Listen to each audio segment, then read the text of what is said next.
Porque buenos son tus juicios. He aquí yo he anhelado tus mandamientos. Vivifícame en tu justicia. Amén. Vamos a orar, hermanos. Te damos muchas gracias, Padre, porque siempre pones a nuestro alcance tu palabra. Y ella tiene funciones específicas para nosotros. Una de estas es que da testimonio de la obra tuya en la redención.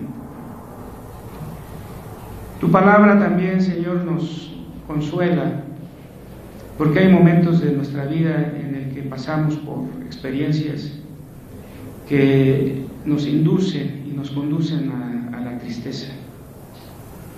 Nos da el valor porque muchas veces, Señor, nos acobardamos por experiencias diversas de nuestra vida.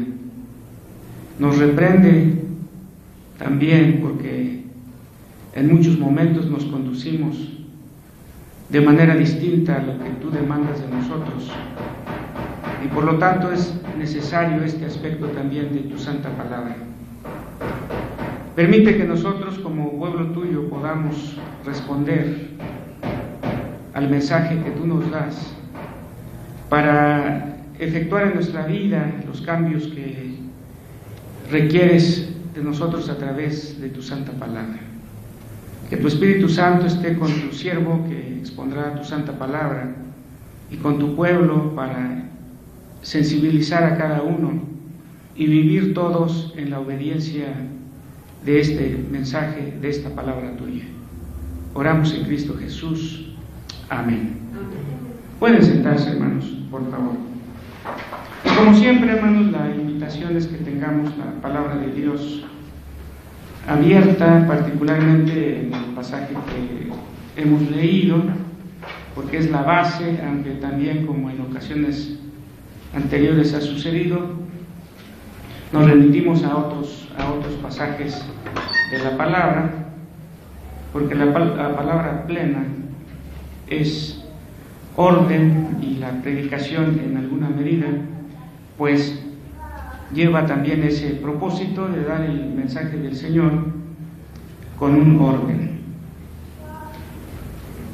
En nuestro boletín, hermanos, como cada domingo aparece el tema correspondiente, cuya base en esta ocasión es el Salmo que ya hemos leído, sus versículos también, como se ha señalado, del 33 al 40.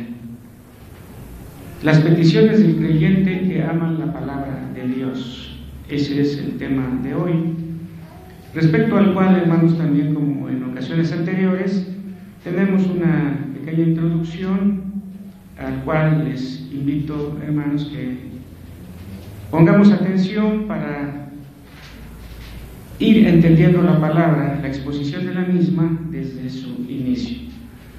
En esta pequeña introducción, hermanos, decimos lo siguiente: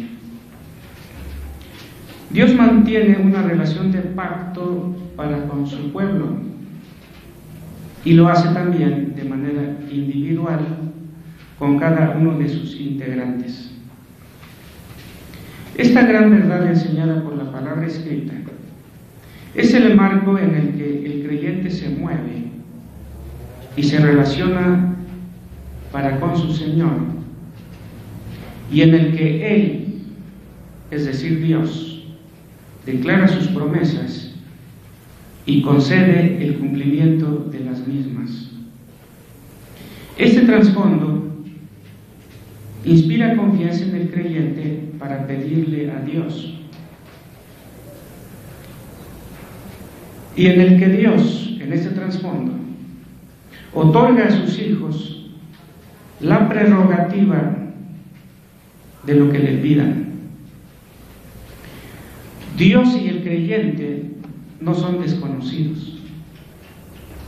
Dios tiene el poder para conceder soberanamente, y el creyente ama la palabra de su Señor, y a ella, a esta palabra, se ciñe, ajusta, se somete en sus peticiones. Lo hasta aquí dicho, hermanos, tiene una relación armónica con el pasaje ya leído. Por lo que con la ayuda del Espíritu Santo de Dios expongo su mensaje para ustedes bajo el tema: las peticiones del creyente que ama la palabra de Dios. Veamos pues qué pide el creyente del Salmo 119, 33 al 40, para que al final de la exposición cada uno pueda decir: yo también le pido al Señor, porque amo su palabra. Las peticiones del creyente que ama la palabra de Dios.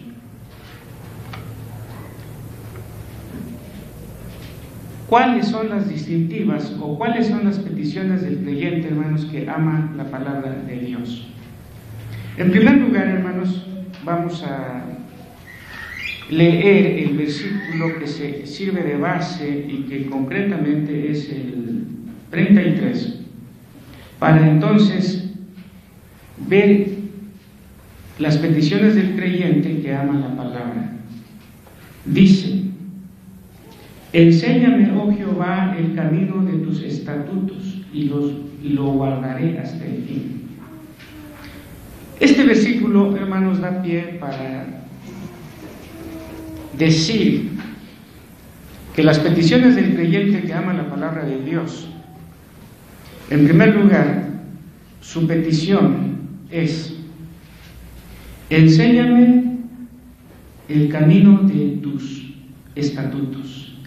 Enséñame el camino de tus estatutos. Tengamos en mente, hermanos, la fuerza de este texto. Muchas cosas se pueden decir, pero vamos a decir algunos como representativo de las muchas enseñanzas que podemos obtener de allí. En primer lugar, hermanos, el Señor es el Maestro. Enséñame, oh Jehová. Enséñame, oh Jehová. Mucho de esto necesitamos nosotros, hermanos, como pueblo del Señor. Quiero traer a la mente de ustedes algunos pasajes concomitantes a esta cita, es decir, que pueden rodear a este pasaje. Recuerden ustedes, hermanos, que una ocasión Dios se dirige a Salomón y le dice: puedes pedir lo que tu corazón desea y yo te lo voy a conceder. Y Salomón, hermanos, pudo haber pedido cosas que regularmente hacia estas nos lleva la intención del corazón de manera común. Pero Salomón, cuando Dios le da ese privilegio de escoger qué pedir, Salomón le dice: Señor, tú sabes que tu pueblo es grande y que yo soy joven. Quizá lo decía en el sentido literal de su edad, pero también lo puede decir en sentido metafórico, dando a entender: no hay capacidad. ¿Quién tiene capacidad para gobernar un pueblo como el tuyo? E hiperbólicamente dice, es decir, como exagerando, pero no para mentir, reiteramos, sino para enfatizar: tu pueblo, que es tan grande como las estrellas del cielo, que no se pueden contar, está en el libro de Reyes.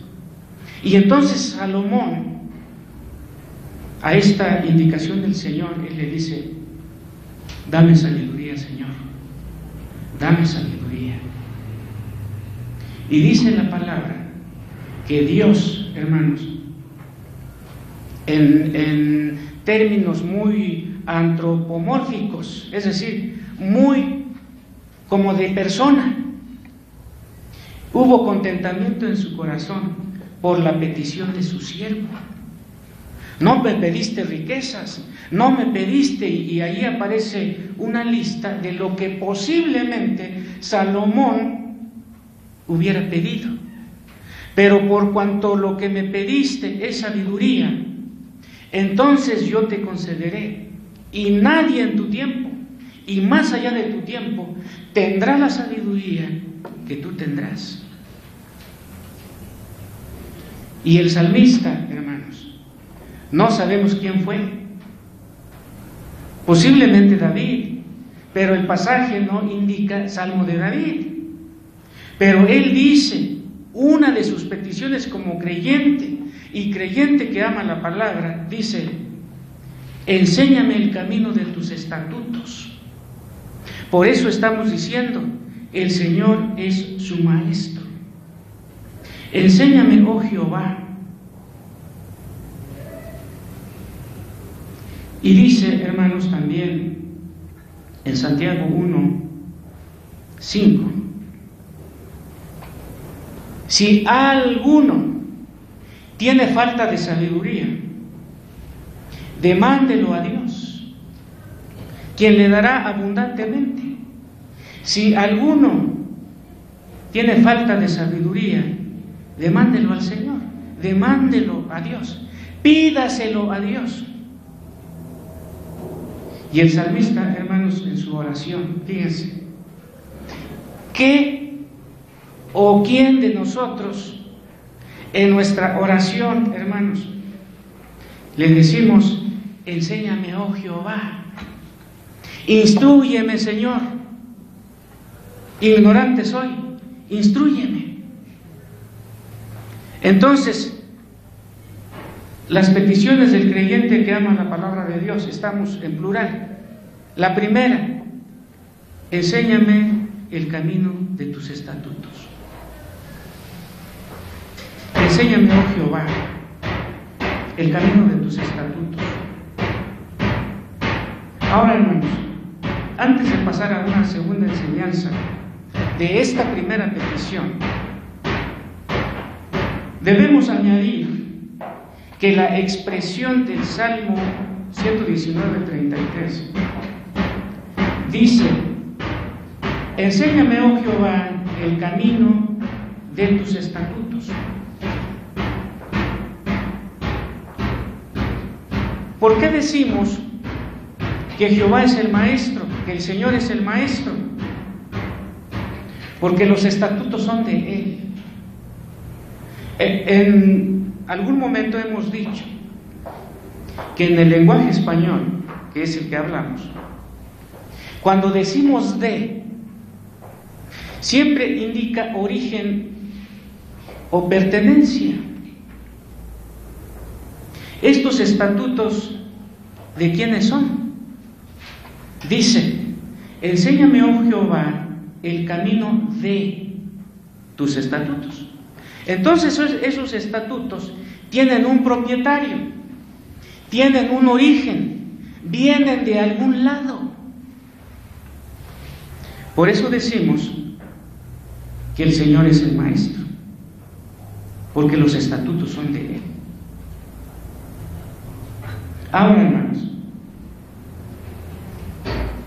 la palabra de Dios, en términos del texto dice tus estatutos, pero se está refiriendo a la palabra de Dios. La palabra de Dios estructura el camino. El Señor es el maestro, porque los estatutos son de Jehová. Ahora, pero esos estatutos o esa palabra estructura el camino.